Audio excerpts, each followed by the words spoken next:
Welcome to a new kind of truth. This podcast will broadcast a new gospel that will feel like church, where the pews are filled with the hues of the human condition, folks searching for something, because we all going through a similar kind of something, all of us looking for a message, so no need to sit in the back. Come to the front, learn a lesson, get a blessing. You probably came to be entertained or hear the choir sing, but you're about to feel the thoughts of a purpose-driven woman. No sugarcoating, all truth, straight, no chaser, here to get down to the heart of the matter, so be prepared to peel back the layers. Pour your wine, open up your mind, and let's unwind to the rantings of Danny. All right. Well, welcome back. It has been a minute, right? My name is Danny Cook. I am your host. And, after launching this podcast this summer, life kind of threw me a bunch of curveballs, and I have been out of pocket for a little bit. What I have been doing is a lot of Facebook Lives, and some format things have changed. Some of the topics have changed, and the direction that things have been going have changed. What has not changed is the goal of this podcast. The goal of the podcast is to change the world one conversation at a time. And we do that by tackling some of the most challenging and difficult topics that are out there. The things that, are just really tough to talk about, that expand us, that cause us to grow and make us see things from a different perspective. And that is what this is all about. So if you are aware, I live in Atlanta. And one of the things that has happened in the recent few weeks has been the election. And I think that most people would agree that the midterm elections have brought out a lot of emotion, a lot of concern, a lot of heated debate about the way things are being done in this country, and are they being done the most effectively, the most efficiently, even fairly, which that's a word that I hesitate and do not like to use a lot, because, growing up, your mom always says, well, life ain't fair, get over it. But at the same time, I think, okay, so why isn't it fair? I mean, if it's not, which we know that oftentimes it is not, is that the way that we want to leave things? Now, I specifically got involved here in Fulton County because I had questions about this election, about the registration process, about voter registration, voter suppression, provisional ballots. And this particular episode is going to dive kind of into the meat and potatoes of some of the things that I learned here, and what my experience is and has been, and my concerns for what's going to happen moving forward. A lot of people are feeling it's like this midterm elections has been like a roller coaster of emotion. People said, well, there wasn't a blue wave, but there ended up, really being a big wave. The problem is that the races that got the most coverage are the ones that, ended up not necessarily the way the majority of people thought they were going to be, or the way that the polls led people to believe that they were going to end up. And it was just really, really heated. And the thing that showed up in this election was race, and that's a piece of this conversation that we have had a lot. The first, 6 or 7 episodes of this podcast was about racism in America. And as a biracial woman, I have a lot of different views based on, my truth about what racism is, what prejudice feels like here in this country. And it's going to be different for me. What I try to tell people is my truth and your truth is going to be different. And the reason why is, in my opinion, truth is made up of 2 things. Truth is made up of the facts. These are the things that actually happened. They're not up for debate. They're not into question. They are literally the events that transpired, that are documented, that we can all agree on. And then there is my experience of those events and your experience of those events. And so when you combine the events, the facts with your experience, that's what determines your truth. And that is why truth is subjective, which really sounds crazy, because you would think that truth is truth, but it's not. You can't tell me, and I can't tell you what your truth is about the experience that we've had together. And I think, what we do is we meet at the place of facts. And from the place of facts, we share our experiences with each other. And in that sharing of experience, we share it from a place of understanding, of listening, of trying to have empathy, so that we can then have a better understanding. And even if at the end of it we agree to disagree, at least we have done so respectfully. At least we have done so from a position where it goes, oh, you know what? I get why you are, or how you are, the way that you are. I might not agree that that's the way it should be, but at least now I have a better understanding of why you feel the way you do about this thing. So here in Georgia, you heard a lot of talk about voter suppression. You heard a lot of issues around Secretary of State Brian Kemp, who has since resigned. You have heard a lot about Stacey Abrams and her relentless pursuit to have every vote counted. You probably heard about Nikema Williams. She's a senator from District 39 being arrested at the Capitol building during a, count every vote rally. All of those things happened, and I was present for some of that stuff, and I want to kind of share with you what that experience was like for me and what I took away from it all. Now, here in Fulton County, this is it's a large county. There are a lot of folks registered to vote here, and we had the largest voter turnout this century for this midterm/general election, which is just mind-boggling if you really think about it. Like it even beat the 2016 presidential election by, a few thousand votes, maybe even up to 10,000. I don't have the numbers right in front of me right now. Here are the things that concerned me as a new person to Georgia voting in my very first election. When I went down to register to vote, I took my North Carolina driver's license because I had gone to the DMV, but they needed something else before I could get my Georgia's driver's license. And in Georgia, you don't have to have a state license to register to vote or to be able to vote, but you just have to prove that you live here. So I had taken my lease agreement, I had taken my utility bill, I had taken my Social Security card, my veteran's ID because I'm a disabled veteran, along with all of those other things, right? So it should have been a breeze. And it was. Except that it didn't get handled. So I go in, there's only 6 people ahead of me, if that, in the line to register to vote. And I go in and I fill out the card and all of that information, and I brought everything, and she just takes the card from me. She says, okay, you're good. And I said, wait, you don't need to review my information. You don't want my ID. You don't want anything. She was like, no, just put your full social down and you should be good. And I was like, listen, I want to make sure that I can vote. So are you sure that you don't want to take a look at the rest of this information? She was like, no, I promise if there's any problem, we'll get in touch with you. Now, mind you, this was October 9th. So I then found out later that I wouldn't have had time because all they do is mail you out something if and when they get to you at that point in time. So long story short, my registration status went into like a pending status. And there's a system called My Voter, and when you go into the My Voter system, you're supposed to be able to see your polling information, you're supposed to be able to see your address and your status. And my status said, hey, there may be a problem with your voter registration. They may need additional information from you. You need to contact your county registrar.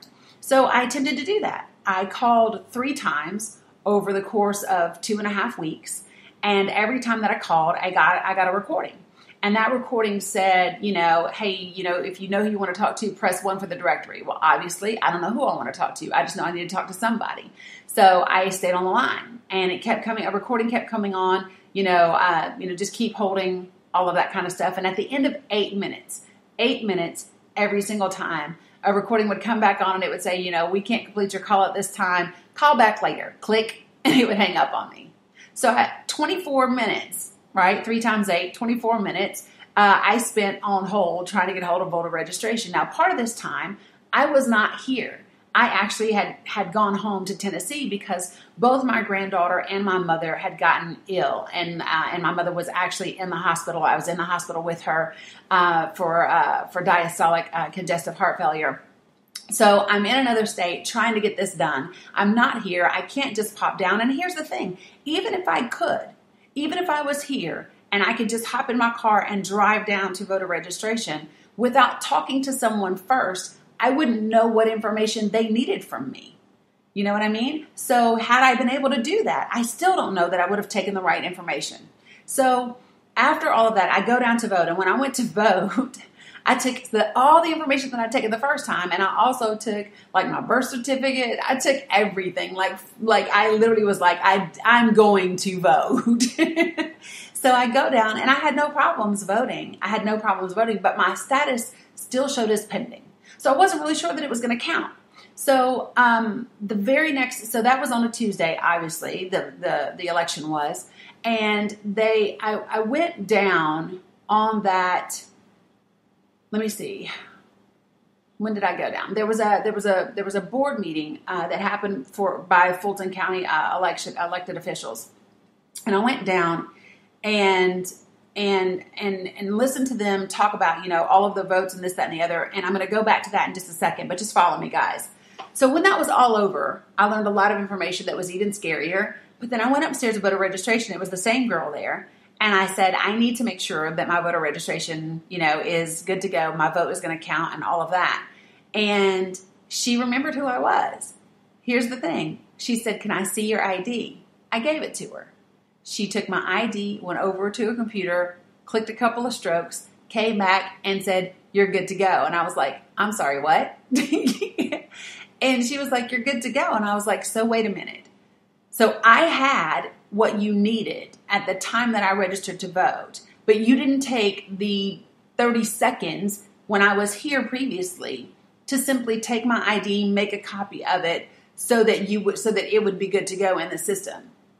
And she gave me all kinds of excuses. Oh, the copier is so forth and so on. And, it's across the hall in another building. And there, it's really busy the last day to register to vote. And I said, no, there were only 6 people here. And she ended up saying to me, I'm getting chewed out, which I was not chewing her out. I was just very firm and passionate in my questioning. And she said, I'm getting chewed out and this is above my pay grade, which is kind of like really disheartening because A, I wasn't chewing you out, and B, I should not have to fight this hard to register and vote and know that my vote is going to count. It shouldn't be that difficult.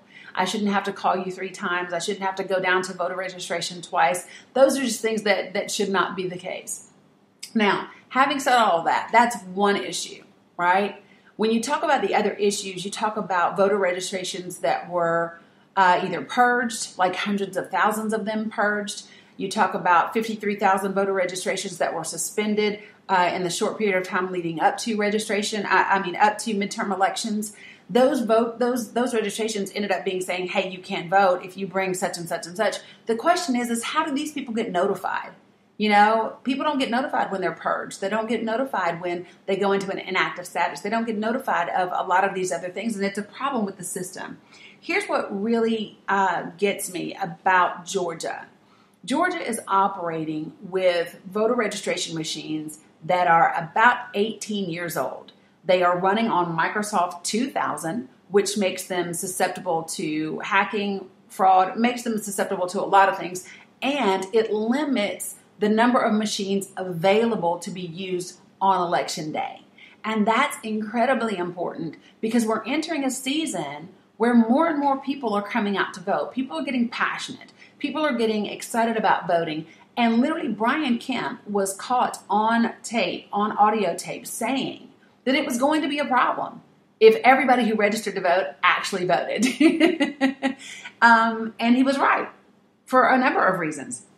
So I want to give you a little bit of information that I got going down to the Fulton County Board of Elections, okay?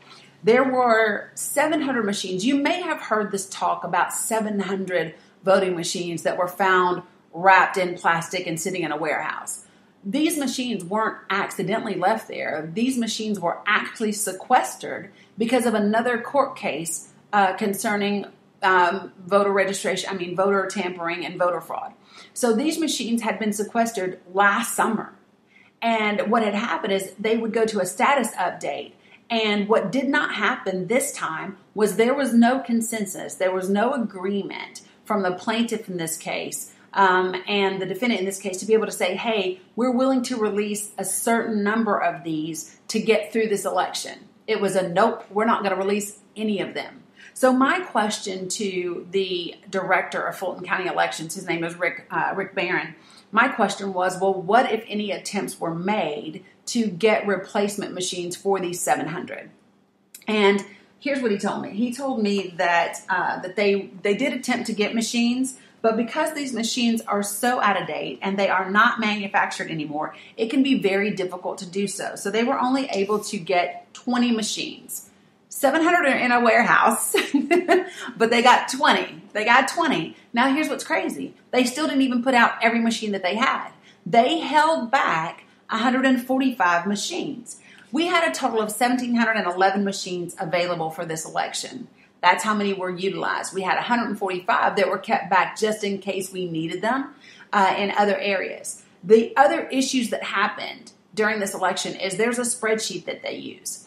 When your precinct is added, when your district is added to a precinct where you're supposed to go vote, there's a spreadsheet that tallies up the number of voters, registered voters in this area, and it's put into this spreadsheet. So in one particular area, there were two districts assigned to a particular precinct. The problem was that the district with the larger number of voters, their voting information, their registration numbers were not entered into the spreadsheet. They were accidentally omitted. Human error. We get it. We know that it happens, but we really want to have checks and balances in this system to ensure that that doesn't happen, but it did. So as a result, what you had was 3 voting machines instead of the 8 or 9 that they actually needed. So for 3 or 4 hours that day, people who showed up to vote were waiting because there was only 3 machines in the entire place. We had locations that had their hours extended. Pittman Park, Archer Auditorium, and Booker T. Washington High School. A judge made a ruling that these polling places were to be extended. Pittman Park was extended until 9. Archer and Booker T. Washington were extended until 10. You want to know the problem with that? No one notified the Board of Elections of Fulton County. The director did not find out that these polling locations were supposed to still be open for voting until around 7:10 p.m. when he was in another meeting and his phone started blowing up with emails because people were being turned away from voting and they were angry. So people at the polling place were trying to get in touch with them to find out, hey, are we still supposed to be opening? What's still supposed to happen? We had places that didn't have enough provisional ballots. We had places that the state troopers had to deliver additional provisional ballots, and there's no timetable for when they got there. How many ballots did they take? Did they run out ahead of time? We know that one of the locations did run out of provisional ballots. We know that people were told, in one instance, Senator Nikema Williams' niece went to vote. And when she went to vote, they told her that she was not registered to vote. And she said, no, I am. I am registered to vote. And they said, we don't find you in the system. So she said, can I get a provisional ballot, please? Now, while they're going to get the provisional ballot for her, she asked to speak to the polling manager. And she's like, I know that I'm registered to vote. I need you to look again, so forth and so on. So while they're going to get a provisional ballot, they end up finding her in the system. But before they found her, they come back with the ballot, and this is what they tell her. We only have 2 provisional ballots left, and it wouldn't be fair to the other voters who might show up later if we give it to you, so we can't give you a provisional ballot. And right when they tell her that, they end up finding her name. So she was able to vote on the machine. But here's the thing. It's first come, first served for provisional ballots. And why are you down to 2 and the polls are still open for a couple hours? So, there's so many pieces of this. And my question is, how do you certify an election? Because to me, when you certify an election, you are saying, we did this election with integrity.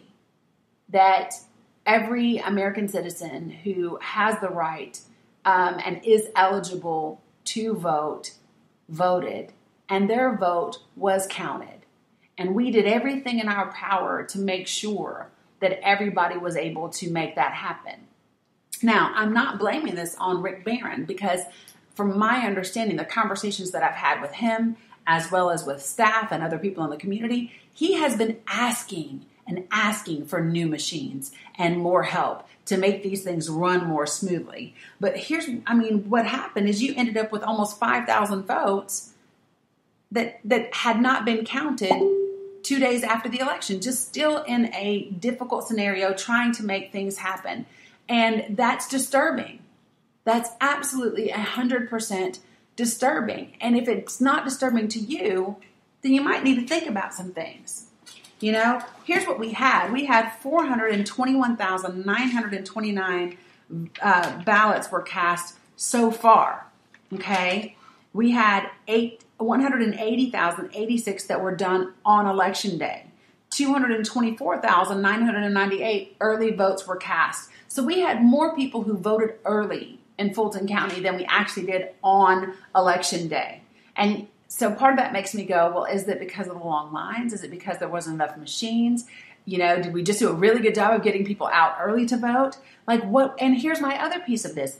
If you knew, which there are news reports of Rick Barron being quoted saying that based on the early voter numbers, he believed that we were going to have 50 to 55% voter turnout. So if you know that, if you know that 224,000 people, almost 225,000 people voted early, and you know that you believe this is going to be an extremely large voter turnout, my question is, what was done proactively? What was it? Because I know that in the last Board of Elections meeting in September, one of the questions that was asked is, hey, are we prepared? Do we have enough provisional ballots to make this thing go off the way that it needs to? Are we prepared? Do we have everything ready to go? And obviously not, because we ran out and state troopers had to bring some more. And it was after the original polling hours had closed. There are other things about this that concern me. Brian Kemp was allowed to run for governor of this state while he was the Secretary of State. The Secretary of State oversees the elections. How can I be the candidate and oversee my own race? That is a severe conflict of interest, and I do not know how the powers that be did not rectify that before it ever got to this point. Why not? Literally, if you know that people are complaining, if you know that people are concerned, why not resign immediately? Just to avoid the suspicion, just to avoid the appearance of anything inappropriate, just to avoid anybody being able to say, oh, you did ABC. Well, I can't do it if I'm not over it. So, it makes me question that. Just that willingness to operate at the highest level of integrity so that you can't even blink that at me because I already have removed myself from the situation. That to me is what you do. But it didn't take place here. And not only that, here's what I learned sitting in the Fulton Board of Elections meetings. There's two voter systems. One is ElectionNet, one is My Voter. My Voter is open to the public and run by the Secretary of State's office. So while we're sitting here and we're listening, I hear Rick Barron say that when they count and tally the votes, they enter those votes into ElectionNet, which I was like, well, yay, because that gave me a little bit more confidence because I felt like, well, the votes are going to be counted and put into a different system that isn't My Voter, which is run by the Secretary of State. Sounded great until he opened his mouth to say ElectionNet is also run by the Secretary of State. So he gets to run both systems. And literally the night before this meeting, the director of Fulton County Elections said that he looked at 10 to 12 absentee ballots himself. And the information in ElectionNet did not match the information in My Voter. Well, how is that possible? If they're both run by the Secretary of State, if these two are supposed to be synced, if they're supposed to update in real time, which was a question that was asked repeatedly, and the answers that were given were like a little muddy because at first it was yes, they updated in real time. Then it was, oh, we're not really sure how they talk to each other, but it's supposed to happen. So there's this question. So my concern gets to be, why, if the data doesn't line up, how do I trust this election? How do I trust my government officials and know that my voice is being heard the way that I want it to be? And this is not about Republican or Democrat. This is not about, black and white. This is about the legitimacy and the integrity of the voting process, especially here. So there are so many issues that happened during this during this campaign, during this election, even after. I mean, we are now a couple of weeks out, and the election, it just ended 2 days ago. Yeah, 2 days ago. What is today? Today is November 18th. Today's November 18th. And when Stacey Abrams gave her speech, what she said is, I acknowledge that Brian Kemp is going to be named and certified as the winner of this election. but I do not concede. And she said the reason why she didn't say concede is because concede means, hey, I believe that everything was done above board. This was an authentic, a real, a valid election, and she does not believe that's the case. And here's what I'm saying. Do I personally believe that Brian Kemp has intentionally purged voters from the rolls that he believed would vote against him? I do, because 70% of the 300 and some thousand votes that he's done, 70% of the last 53,000 were all African American voters. That to me is alarming. And you can call. I just believe in calling a thing. Can I say what his direct motivation is? No, but here's what I can tell you. You have purged literally, I believe the total number is, over 500,000 voters since he became the Secretary of State. That is extremely concerning to me, because citizens should not have to worry about, being purged from the rolls if they have voted. If they have updated their address information, they should be active. You know what I mean? It's not one of those things.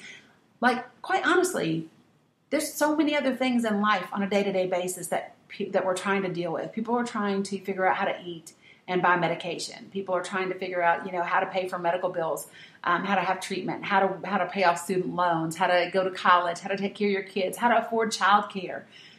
Having to track down your voter registration information should not be one of those things. It's, most Americans just don't have the time and the ability to be that diligent. And quite frankly, it shouldn't have to be that way. This should be something that is automatically done. Automatically done. You go to the DMV, you're automatically enrolled, and it needs to be an opt-out process. And I don't know why you would ever say that a voter becomes inactive. I don't care if I register to vote and then I don't vote for 5 years. That's my prerogative, because it's my right to do so. It's not a privilege. It's my right. I'm a citizen. I'm entitled to that. And just because I choose not to exercise it doesn't mean you get to take it away from me. Call me crazy, but I just happen to believe that if it's mine, and you don't get to have it. It's just like your toys at home. You might have 5 toys. Just because you don't play with one doesn't mean somebody should just come and steal it from you. It's yours. You own it. The ability to vote, the right to vote, belongs to every American citizen. And I know that there's talk about, well, what about felons and what about this? I personally am super stoked about the fact that Florida passed an amendment that allows 1.6 million felons to now vote again. I don't believe that because you make a mistake in life and because you commit a crime that your citizenship should be altered. You should never have a voice about what the future looks like. I just don't think that that's an appropriate cost. I don't think that you should lose your entire ability to have a say in your future. If you've paid your dues and you've done your time and you meet those requirements, and you want to be an active participating citizen who has a voice in what happens in this life, why would that not be a good thing? I would think that we would want people to participate in the process instead of continuously punishing them, which is part of the reason why a lot of people reoffend, because they're treated less than human. And I'm not going to get into the prison system right now. I'm not going to talk about modern day slavery. We're not going to talk about all of that. That's for another podcast. That's for another episode. But here's what I will say is I saw, witnessed, and experienced firsthand real problems with our voter system, from machines to not enough resources to limited availability to votes not being counted, voter registrations being purged. All of those things concern me because I'm a citizen and I have freedoms. And I don't like the idea of anyone in a position of power and authority in this government limiting those. That's a scary thing for me. And it should be a scary thing for you. So that's all I'm going to say about that for this episode. We will come back and talk a little bit more about voter issues, I'm sure, as things get going and we come up on the 2020 campaigns. Candidates, telling you they're going to run. There's already been some people that have come out and said they're running for 2020. We're going to talk about some of those things as we move forward. The goal for me is not to push a party agenda. I want to push a human agenda. I want to push an agenda that says, how do we come together as a country?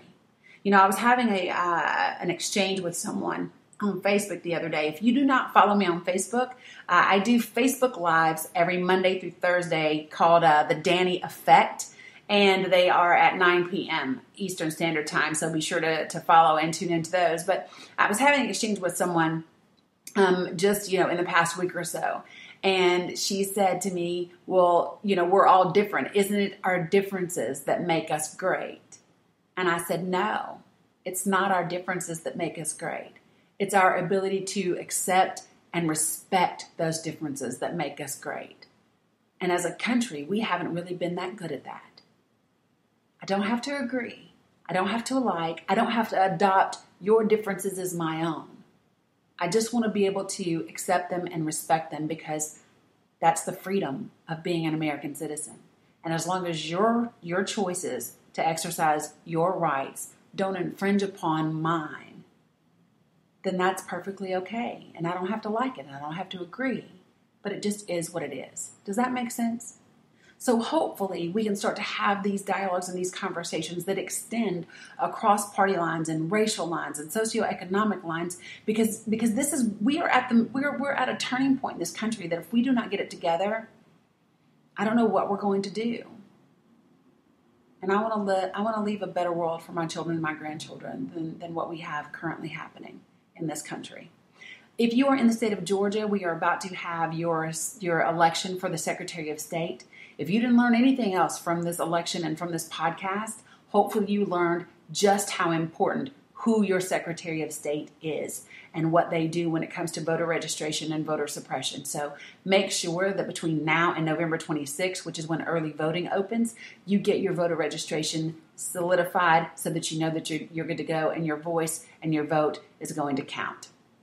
I'll be back one episode per week from now moving forward. You have my word on that. Unless something like major happens, make sure that you tune in. Invite others, share the word. Let's heal, let's grow, let's be together, be amazing, be light, folks, and for goodness sakes, be love. I'll see you soon.